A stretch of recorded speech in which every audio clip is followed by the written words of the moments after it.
Hi guys, and welcome to Super Metallurgy.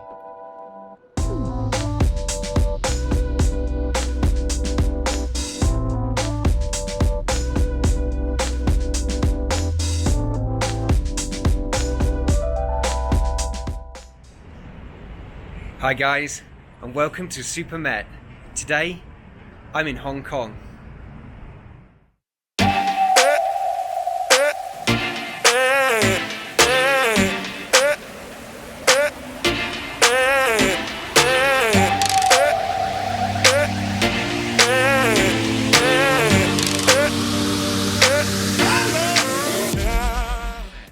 Today I'm in Hong Kong in Southeast Asia. It's quite a backdrop I've got behind me. I've been doing my tour of Southeast Asia, and I've been in Singapore so far, and I've been working on my normal day job.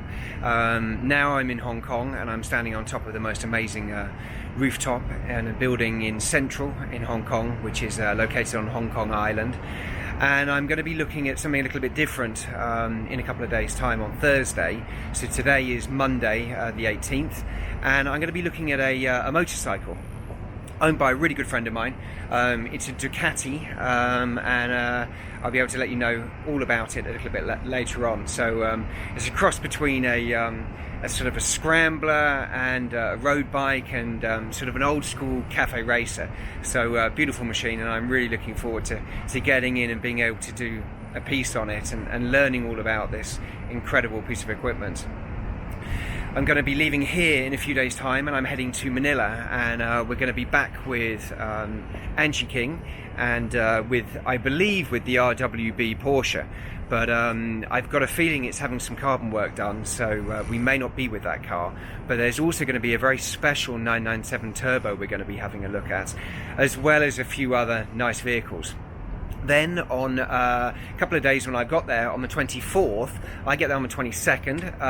24th, there's an event that's going on for a children's school charity, and there's going to be a lot of classic cars, and there's going to be some supercars, and that's going to be in Makati in Manila, and so we'll get that one out to you as well. And that's going to be more of an event of walking around, meeting people that own these cars, chatting with them, seeing where they keep these cars, because Manila isn't really the most usual place to have a supercar. And the roads can either be awesome or they can be just terrible with potholes everywhere. So it's not the normal place to see high-end super and hypercars, but it's going to be an interesting one. So stay tuned and have a look at this view.